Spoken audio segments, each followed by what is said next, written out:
যে দেশে গেলে মানুষ আর কোনোদিন ফিরে আসে না, আসা সম্ভব নয়।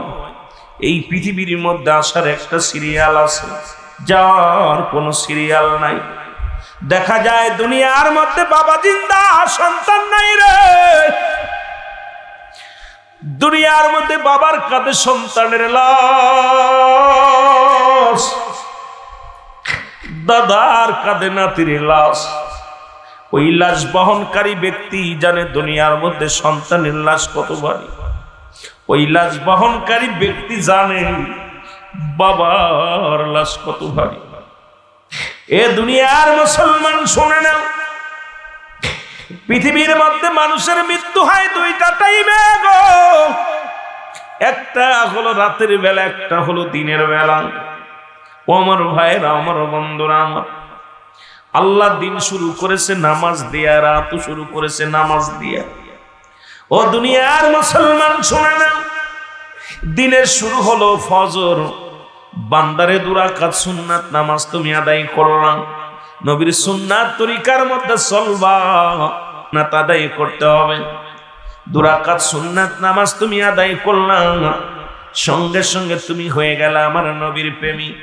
এখন নবীর অনুকরণ, নবীর অনুসরণ যদি করতে হয়, নবীর সুন্নাত মানার দরকার আছে কিনা?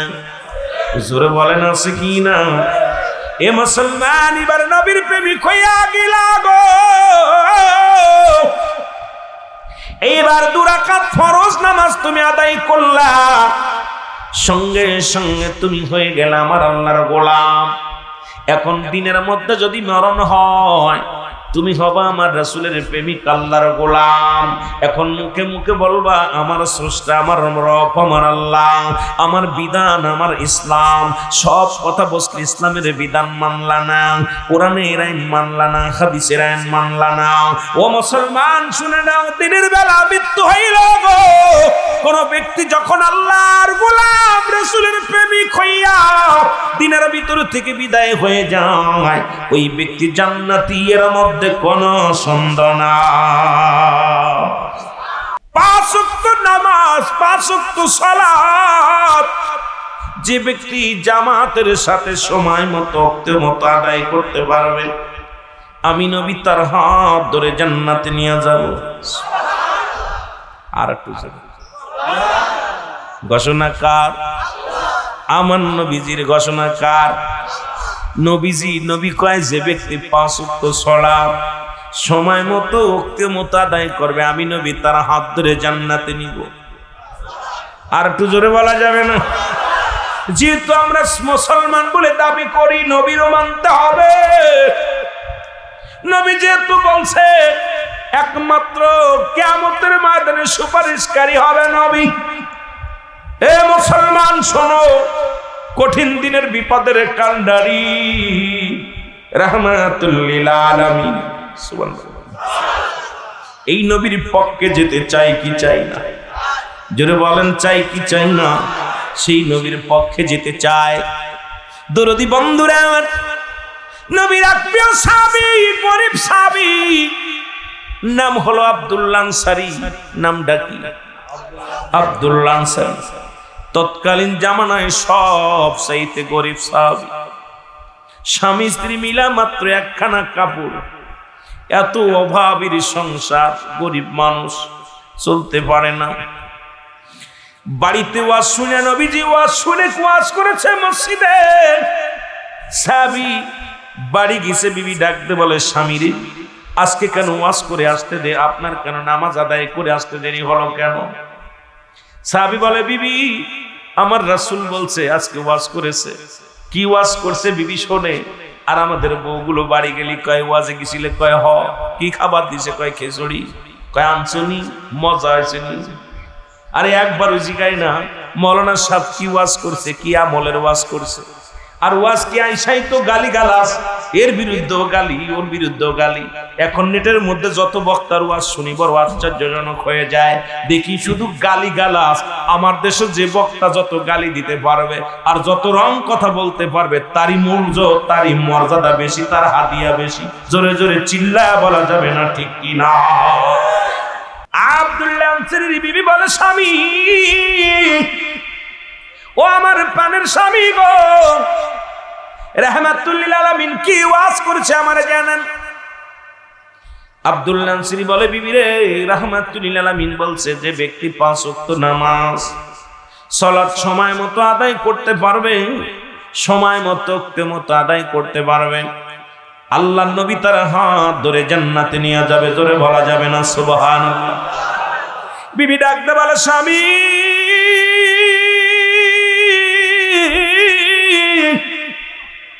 আপনার কাছে দামি কাপড় চাই না, খাবার চাই না,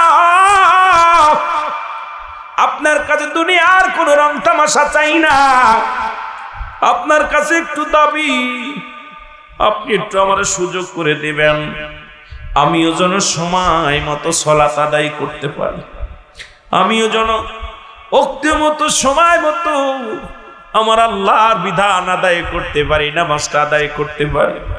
আপনি যাবেন রাসূলুল্লাহর সঙ্গে জান্নাতে, আমিও যেতে চাই আল্লাহর জান্নাতে। জোরে জোরে চিল্লায়া বলা যাবে না সুবহানাল্লাহ? নবীর ইশকে দিওয়ানা হও, কার নবী লাগবে কবরে, নবী লাগবে মিজানে, নবী লাগবে ফুলসিরাতে, নবী লাগবে ইয়াউমাল কিয়ামতের ময়দানে গো। নবী বিনে কোনো বান্ধব নাই, নবী বিনে কোনো দরদি নাই, নবী বিনে কোনো উপায় নাই। এই নবীর ভালোবাসা যার অন্তরে যতটুক, তার ঈমান বলতে ততটুক। নবীর প্রেম ভালোবাসা যার অন্তরে নাই, তার ঈমান বলতে কিছু নাই, সরাসরি বেঈমান। আমার ভাইরা, আমার বন্ধুরা, আমার আব্দুল্লাহ আনসারী বিবি ডাকতে বলে, স্বামী জীবনের টাকা চাই না, পয়সা চাই না, দুনিয়ার কোন ধন সম্পদ চাই না, আপনি আমার সুযোগ দিবেন, আমি ওই জন্য নামাজ আদায় করতে পারি। আল্লাহু আকবার।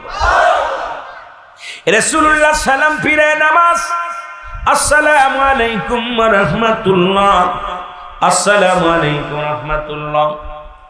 নবী আমার একাধিক দিন নামাজ আদায় করিয়া নামাজের আগে আব্দুল্লাহ আনসারীকে দেখেন, আপনাদের ইমাম সাহেব যখন সালাম ফিরায় মুসল্লি কতজন প্রতিদিন দেখে, একবার জায়গা 2 বার। যখন মুসল্লিকে দেখতে না পায়, ইমাম সাহেব জিগায়, অমুক ভাই কই? জিগাই কি জিগাই না? আমার নবীজি বলে, আমার সাহাবীরা রে, আমার আনসারী প্রতিদিন আগে আগে চলে আসে, কিন্তু সালাম ফিরানোর পর আমার আনসারী আর মসজিদে বসে না। আমার আনসারীর কি হয়েছে তোমরা জানো কিনা? সাহাবীরা বলে, হুজুর হয়তো দুনিয়ার প্রেমে পড়ে গেছে, দুনিয়ার কোন মহব্বতে পড়ে গেছে, দুনিয়ার কোন ঝামেলার মধ্যে আছে, এই কারণে আনসারী নামাজ শেষ করে বাড়িতে চলে যায়। আল্লাহর নবী বলে, ও আমার সাহাবীরা রে, আমি নিজেই খবর নিব আমার সাহাবীর কি ঘটনা, আমি নবী নিজেই যাব। কেমন নবী গো? আস্তে আস্তে করে নবী চলে গেলেন আনসারীর বাড়িতে, যে সালাম দেয় বাড়ির পাশে, যা আসসালামু আলাইকুম ইয়া আলাল বাইত। নবী সালাম দেয়, একবার নাই, 2 বার নাই, 3 বার সালাম দিলেন। আল্লাহু আকবার। 3 বার সালাম দিলেন, একবার উত্তর পাইলেন না। নবীজি মনে একটু কষ্ট পাইয়া বাড়ি থেকে ফিরে চলে আসতেছিলেন, পিছন থেকে দৌড়ায়া নবীর সাহাবী আব্দুল্লাহ আনসারী যায় বলে, ওয়ালাইকুম আসসালাম ইয়া রাসূলুল্লাহ, ওয়ালাইকুম আসসালাম ইয়া হাবিবাল্লাহ, ওয়ালাইকুম আসসালাম ইয়া রাহমাতাল লিল আলামিন। জোরে বলা যাবে না সুবহানাল্লাহ? আল্লাহর নবী বলে, আনসারী রে, তুমি 3 বারই সালামের জবাব দিলা, তার মানে আর বুঝতে বাকি নাই আমি নবী যখন সালাম দিয়েছিলাম কেমন নবী গো। আমরা তো একটু বড় হয়ে গেলে মনে করি হুজুর আমারে সালাম দিব, আমি বড় হুজুর আমারে ওরা সালাম দিব, আমি কারো দিব না। রহমতের নবী সাহাবীদের সালাম দেয়, আর আমরা উল্টে নিজেরাই সালাম চাই। ওরে দাড়ি টুপি মাথায় দিয়ে যখন রাস্তা দিয়া যায়, চিন্তা করি আমি বড় আলেম, সবাই আমারে সালাম দিবে, আমি কারো দিতে রাজি না। আছে না এমন একটা ভাব দেখায় যে আমি হলাম এলাকার বড় মুফতি সাহেব, সালাম পুরা আমারে দিবা, আমি দিলে কেমন হয়ে যাবে। কিন্তু নবীর আদর্শ কি? নবী সাহাবীদেরকে আগে সালাম দেয়, বাড়িতে যা সালাম দেয়, কারণ এগুলো শিখতে হবে, ইসলামের বিধান। ইসলাম, ঈমান, ইহসান, কালেমা, নামাজ, রোজা, হজ, যাকাত, শরীয়ত তরিকত হাকিকত মারিফাত আগুন পানি মাটি বাতাস সুবহানাল্লাহ। আমার ভাইরা আমার বন্ধুরা আমার গভীর মনোযোগ। আনসারী বলে ইয়া রাসূলুল্লাহ ইয়া হাবিবাল্লাহ, আমি কেন জবাব দিতে পারবো না? আমি আপনার কেন সালামের জবাব দিই না? এই উত্তর আমি দিতে পারবো না ইয়া রাসূলুল্লাহ ইয়া হাবিবাল্লাহ। আল্লাহর নবী ডাকতে বলে আনসারী রে, কি বলতে চাও তুমি? বলি ইয়া রাসূলুল্লাহ ইয়া হাবিবাল্লাহ, যদি আপনি আমার সাথে যাইতেন, যদি আমার সাথে দয়া করে আমার বাড়িতে যদি আরেকবার যাইতেন, আমি কেন সালামের জবাব দিই না তাহলে আমি বলতে পারতাম। নবী বলে চলো। সুবহানাল্লাহ। আহারে নবী, রহমতের নবী বলছে চলো যাই। আমরা লিখে তোর বাড়ি গেলাম একবার আবার যাবো। নবী বলেন চলো যাই। ভিতরে চলে গেলেন। যে আব্দুল্লাহ আনসারী ঘরের দরজা খুললেন। দরজা খুলে নবীজি দেখতে পাইলেন ঘরের ভিতরে বিশাল একটা গর্ত খোঁড়া, বড় একটা গর্ত খোঁড়া। নবী বলেন আনসারী রে, ঘরের ভিতরে আরো এত বড় গর্ত কেন? বলে হুজুর, যখন আপনি আমারে সালাম দিয়েছিলেন আমি আনসারী তখন এই গর্তের ভিতরে উলঙ্গ অবস্থায় বসেছিলাম, গায়ের মধ্যে কোনো পোশাক ছিল না, গায়ের মধ্যে কোনো কাপড় ছিল না, এই কারণে আপনার সালামের জবাব আমি দিতে পারি নাই। আনসারী বলে পর নবী বলে আনসারী রে কি শোনাইতে চাও? বলে নবী গো, আমরা স্বামী স্ত্রী মিলে একখানা কাপড় আমাদের মাত্র, যখন আযান পড়ে যায় মসজিদ, যখন আযান পড়ে যায় আমার বিবি উলঙ্গ হয়ে গর্তের মধ্যে বয়া থাকে। আমি নামাজে চলে যাই, নামাজ শেষ করে বাড়িতে আসি, এসে আবার আমি গর্তের মধ্যে ঢুকে যাই। এই কাপড়খানা কইলা আমার বিবি পণ্যের ভিতরে লাগাইয়া নামাজে দাঁড়ায়া যায়, আমি উলঙ্গ অবস্থায় বসে থাকি। এই উলঙ্গ থাকার কারণে আমি আপনার সালামের জবাব দিতে পারি না। ইয়া রাসূলুল্লাহ, আমাদের কোনো দ্বিতীয় কাপড় নাই যে কাপড় পরিধান করে আপনার পাশে বসে থাকবো। আমার নবী আনসারী রে কি শুনাইলা? ও আনসারী, তুমি কি শুনাইলা? আমি নবী কথা দিলাম রে, কিয়ামত কিয়ামতের ময়দানে আমি নবী তোদের স্বামী স্ত্রী দুজনকেই নিয়ে জান্নাতে যাব। জোরে জোরে চিল্লায়া বলা যাবে না সুবহানাল্লাহ। ও আমার ভাইরা আমার বন্ধুরা আমার, কাপড় ছিল না এই জবাব দিতে পারবেন না, কারণ বাংলাদেশে এমন কোন গরিব হয় নাই যে গরিবের এক টুকরা কাপড় আছে, কারণ যে সবচেয়ে গরিব তারও 2-4টা কাপড় আছে। সুতরাং নামাজ নামাজ নামাজ, এই নামাজ ছাড়া বাঁচার কোনো উপায় নাই। জোরে বলেন ঠিক কিনা? বাঁচার মতো পথ এক টুকরা কাপড় দিয়ে। বলেন দি এরকম গরিব আপনাদের গ্রামে কেউ আছে? জোরে বলেন আছে? আপনার দেখা মতে আছে? আমার দেখা মতে আজ পর্যন্ত পরে নাই। যে পাগল তারও আমরা পণ্যের ভিতরে কাপড় লাগাই দিয়ে, একটা ল্যাংটা পাগল 2-1টা দেখা যায়, যাও 2-1টা, তারও 2টা মানুষ কাপড় পরায়। জোরে বলেন ঠিক কিনা? আপনি কেমনে বিবেকবান মানুষ হইয়া নামাজ ছেড়ে দিয়া আপনি নামাজ, তুমি কেমন করে ঘুমাও মানুষ, তুমি কেমন করে ঘুমাও মানুষ, ফজর করে কাজা এমন তো হতে পারে জোহরে জানাজা। জোরে বলেন ঠিক কিনা? একটা সময় মৃত্যুবরণ করতেছেন, দ্বিতীয় ওয়াক্ত আস্তে আস্তেই হয়তো জোহরের নামাজের আগেই আপনার জানাজা বা পরে জানাজা। এই হলো আপনার আমার জিন্দেগি। রে আজ না হয় কাল তুমি, আজ না হয় কাল তুমি যাইবা কবরে, মরার পরে দেখবে চেয়ে গো তোমার সবই রইল পড়ে, মরার কালে দেখবে চেয়ে। আরো জোরে বলেন, যাইবার কালে দেখবে চেয়ে গো তোমার সবই রইল পড়ে, মরার কালে দেখবে। এরে ঘর করলে বাড়ি করলে সবই যাইবা রে, তোমারও তো যাইতে হবে রে বাইরে অন্ধকার কবরে, তোমারও তো যাইতে হবে রে। বলো আজ না হয় কাল, তুমি আজ না হয় কাল যাইবা কবরে, মরার পরে দেখবে চেয়ে গ তোমার সবই রইল।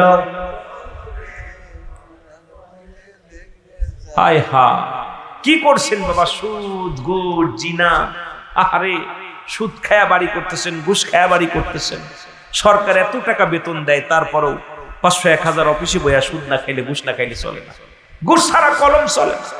আহা, 50,000 80,000 টাকা বেতন, 60,000 টাকা বেতন। আপনাকে বুঝার দরকার ছিল যে একজন ভ্যান চালক সারাদিন ধরে রোজগার করে 200 টাকা, একজন রিক্সা চালক একজন দিন মজুরি 200 টাকা ইনকাম করে।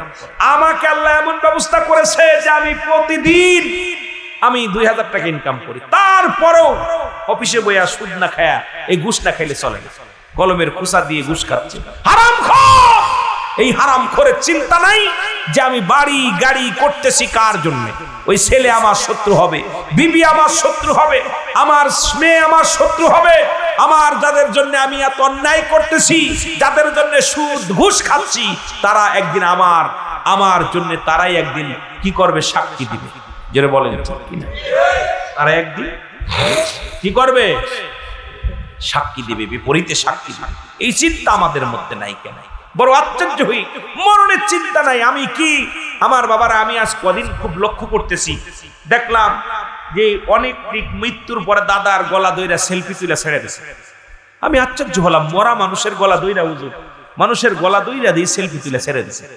আরে মানুষকে, আমার দাদা মারা গেছে দোয়া চাই, মরা মানুষের দাড়ি ধইরা এরম দাড়ি ধরে সেলফি তুলে। আমি কি চিন্তা করলাম, মানুষের ভিতরটা এই একটু কি অনুশোচনা হয় না যে আমার দাদা চলে গেছে, আমাকে এখন চলে যেতে হতে পারে?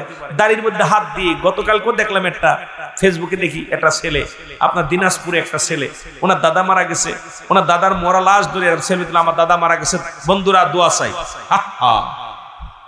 এই ভয়, আগেতে মানুষ মারা গেলে ওই এলাকার মানুষগুলো দেখছি, আমরা ছোটবেলায় দেখছি এক এলাকায় মানুষ মরে গেলে কেমন যেন একটা বিরাজ করতে, একটা ভাব, ভয় ভয় ভীতি ভীতি লাগতো। আমরা ওই গোরস্থান দিয়ে হাঁটতে পারতাম না, যাইতে পারতাম না, মানুষের ভিতরে একটা ভয় থাকতো। যিনি মারা গেছে, এই লোকটা মারা গেছে, আমারও চলে যেতে হবে। মরার পরে মানুষগুলো কেন যেন ভিতরের ভয় সঞ্চয় হতো। এখন মানুষের একেবারেই ভয় নাই। ঘটনাটা কি ভাই? এই হারামখোররা হারাম খাইয়া খাইয়া, সুদ খাইয়া ঘুষ খাইয়া, এদের ভিতরে মরণের চিন্তা। এই কয়দিন আগে দেখলাম আপনার ভারতের মধ্যে, বড় আশ্চর্য হয়ে গেলাম, আশ্চর্য হয়ে গেছে। ভারতের মধ্যে কবর খুইরা, কবরে কিরাম থাকে এটা দেখার জন্য, কবরে কিরাম কাটে, উনি কবরের ভিতরে যাইয়া একদম সবকিছু আল্লাহ পাক এমন গজব দিছে, সঙ্গে সঙ্গে একদম পুরো কবরের ভিতরে জাহান্নামের আগুন মাগুন একদম ঠিক মতো দেখা গেছে। পরে মারা গেছে লোকটা, ছেলেটা। ওরা ওই সেল করতে গেছে, আপনার টিকটক করতে যায়, কবরের ভিতরে দেখতে, কবর খুইরার ভিতর যায়া একদম অক্সিজেন নিয়ে ভিতরে ঢুকছে, দেখি কবরে কিরাম আযাব হয়, কি হয় দেখার জন্য। চিন্তা করছেন একটু কিছু, যে কবর খুঁড়ে কবর ভিতরে নিয়ে সেটা নিয়েও নাটক করতেছে। তাহলে আপনার আমার জিন্দেগি কবরটাকেও ভয় পাচ্ছে, যে কবর বারবার ডাকতেছে আমার ভিতরে আসুন, চাপ দিবে, সেই কবরের ভয় আমাদের ভিতরে নেই কেন বাবা? এটা কি ভালো লক্ষণ না অশুভ লক্ষণ? কথা বলেন না কেন? এসব অশুভ লক্ষণ। এই যে আমার ভাই বলছে মন্দির পাহারার কথা, একটা সুযোগ আমি কথাটা শুনে ফেলছি, অত্যন্ত সুন্দর, যে আমার দেশে যে মুসলমান জাতি, আমি আশ্চর্য হয়ে গেছি যে এখানে একজন মুসলমান একজন অমুসলিম যদি এক রাস্তা, তার সালামের বিনিময়ে সালাম দিতে হবে, মুসলমান পাবে সালাম, অমুসলিম পাবে না। কিরাম সালাম দিতে হবে? এ ভাই, এত কিছু বোঝার পরেও আমরা শুরু করছি কি? দেখলাম দাড়ি টুপি জুব্বা লাগাইয়া অসংখ্য মন্দির পাহারা দিচ্ছে, ওখানে নামাজ পড়তেছে, ওখানে দোয়া করতেছে। আবার আমাদের দেশে আবার অনেক আলেম দেখলাম ওই গীতাও পাঠ করতেছে, মন্দিরে যায়। এ হলো কি ভাই? এগুলো কি শুরু হলো? এটা কি ভালো লক্ষণ? কথা বলেন না কেন? এ সমস্ত অশুভ লক্ষণ।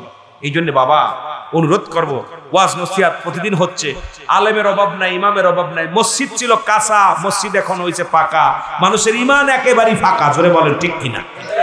আগে এই দিকে যারা মসজিদে নামাজ পড়ছে, ছোট মসজিদ, তাদের ইমান ছিল মজবুত। আর যত চাকচিক্তি হচ্ছে, যত এসি আসতেছে, মুসল্লিদের ধরে রাখা যাচ্ছে না মসজিদ। জোরে বলেন ঠিক কিনা?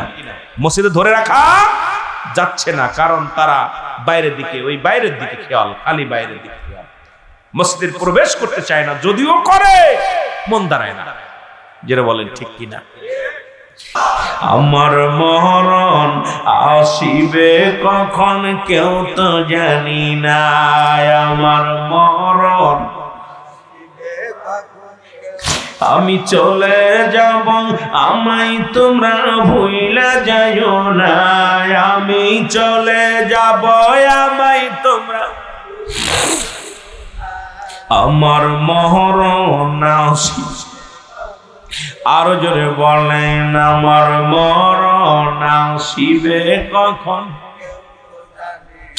টাকা পয়সা দালেন কোটে জাগা করেছি, সব কিছু ফেলাইয়া যাচ্ছি, একাই চলেছি রে আমি, সব কিছু ফেলাইয়া যাচ্ছি, একাই চলেছি আমি, যাবার কালে ভেবে দেখি আমার কেউ নাই, আমি যাবার কালে আমার মরণ আসিবে কখন কেউ তো জানি না, আমার মরণ,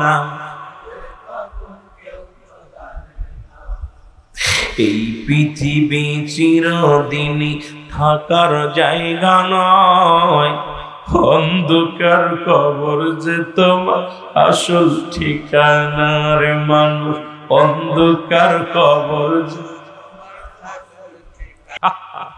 সব কিছু আল্লাহ শেষ করে দিবে। আল্লাহ কয় বান্দা এই জমিনের যত মাটি আছে সব মাটি পুরে ছাই তামা হয়ে যাবে, মাটিগুলো কি হবে? কুল্লুমান আলাইহা ফান, সব শেষ, কিচ্ছু থাকবে না। ঘোষণা কার? সব শেষ করে দিব আমি আল্লাহ। জমিনের মধ্যে যা কিছু আছে সব চূর্ণ বিচ্ছিন্ন হয়ে যাবে, কিচ্ছু বলতে কিচ্ছু যেদিন থাকবে না, সেদিন থাকবো শুধু আমি আল্লাহ, আর আমি থাকবো আমার নবীর ভালোবাসা নিয়ে। এই জন্য আমি আপনাদেরকে বলবো, আপনারা গোলামি করবেন কার? দাসত্ব করবেন কার?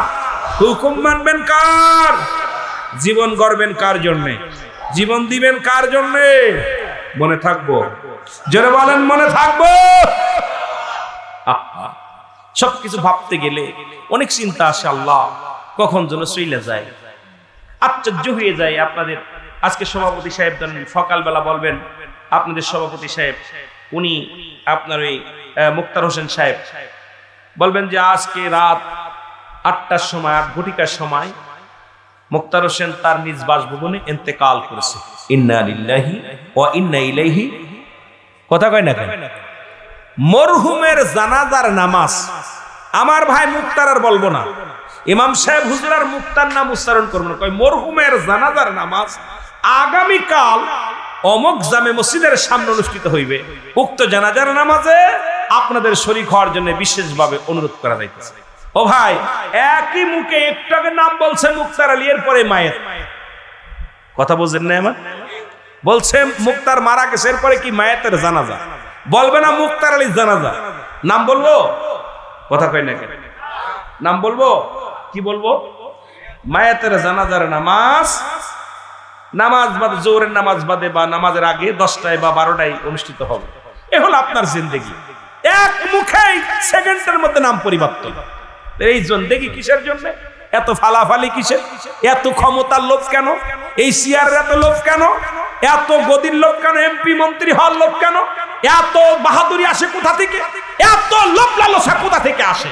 ফিরআউন, নমরুদ, কারণ যারা খোদাই বলে দাবি করেছিল তাদের কল্লা শেষ করে দিছে, আর তুমি খালি ক্ষমতার জন্য লাফালাফি করতেছো। ঘটনাটা কি বাবা? কদিন টিকবা?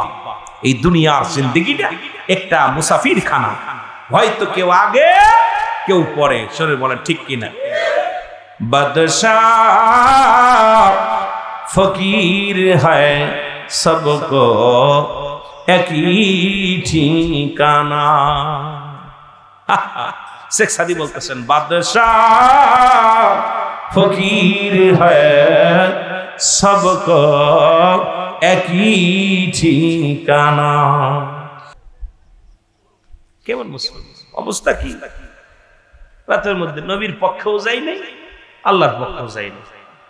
এ কি পাগলামি কথা কইলে হইব? করবা না। ইসলাম কি আপনার বাবার বাড়ির মুয়া না নানা বাড়ির মুয়া যে গেলেই খাইবা? ভাল লাগছে মসজিদে যাইবা, ভাল লাগছে না মসজিদ যাইবা না, ভাল লাগছে নামাজ পড়বা, ভাল লাগবা না পড়বা না। রাহমাতুল লিল আলামিন ডাক দিয়ে বলে, সাবিরা রে, শুনে নাও, আমি নবীর লগে কে কে জান্নাতে যেতে চাও? সাহাবীরা এক বাক্যে সবাই হাত উঠায় দিলেন, ইয়া রাসূলুল্লাহ, ইয়া হাবিবাল্লাহ, আমরা আপনার সঙ্গে জান্নাতে যেতে চাই। আমি আপনাদের জানতে চাই, রাসূলুল্লাহর সঙ্গে কে কে জান্নাতে যেতে চান? একটু হাত দুখানা তুইলা দেখা।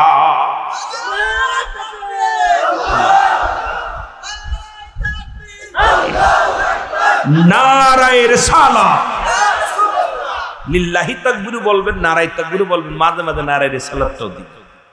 ভয় নাই, রাসূলের পক্ষে থাকবেন। রাসূলের পক্ষে নাচিল আকাশ, নাচিল বাতাস, নাচিল কোন তৃপ্তিময়, রাসূল তোমারই কারণে বিশালে ভুবনে আমার আল্লাহ জির পরিচয়। সুবহানাল্লাহ। যার মাধ্যমে আল্লাহরে চিনলাম, মাধ্যম চিনলাম, সেই নবীর পক্ষে একটু কথা বললাম। এ মুসলমান, গভীর মনোযোগ। নবী বলেন, সাহাবীরা রে,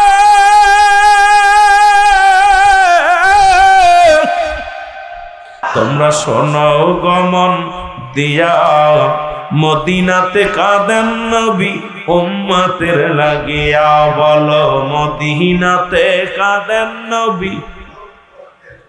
আরো জোরে বলেন, তোমরা শোনো গমন দিয়া, তোমরা শোনো। এর মদিনাতে কাঁদেন নবী উম্মতের লাগিয়া। বলো, মদিনাতে কাঁদেন নবী। আইরে দুরুদ সালাম পাঠাও তোমরা পাগল হইয়া। হায় হায়, দুরুদ সালাম পাঠাও তোমরা পাগল হইয়া। তোমরা শোনো গমন দিয়া, তোমরা শোনো গমন দিয়া, মদিনাতে কাঁদেন নবী উম্মতের লাগিয়া। বলো, মদিনাতে কাঁদেন নবী। কত সাহাবীরা জান্নাত পেল নবীর পাগল হইয়া। কত সাহাবীরা জান্নাত পেল, বটু বড় মতো বলেন না। কত সাহাবীরা জান্নাত পেল নবীর পাগল হইয়া। তোমরা শোনো গমন দিয়া, তোমরা শোনো গমন।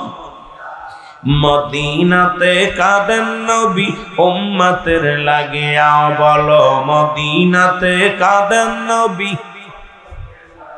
এর হাফসি বেলাল নবী পেল কান্দিয়া কান্দিয়া। হায় হায়, হাফসি বেলাল নবী পেল কান্দিয়া কান্দিয়া। তোমরা শোনো গমন দিয়া, তোমরা শোনো। এর মদিনাতে কাঁদেন নবী উম্মতের লাগিয়া। বলো, মদিনাতে কাঁদেন নবী। আইরে দুরুদ সালাম পাঠাও তোমরা পাগল হইয়া। হায় হায়, দুরুদ সালাম পাঠাও তোমরা ইয়া। তোমরা শোনো গমন দিয়া, তোমরা শোনো গমন। এর মদিনাতে কাঁদেন নবী উম্মতের লাগিয়া। বলো, মদিনাতে কাঁদেন নবী। আরে ওই মদিনায় কেমনে যাইব বইলা দাও গো মওলায় আমায়। ওই মদিনায় কেমনে যাইব বইলা দাও গো আল্লাহ। মদিনাতে কাঁদেন নবী উম্মতের লাগিয়া। বলো, মদিনাতে কাঁদেন নবী। এ দুনিয়ার মুসলমান,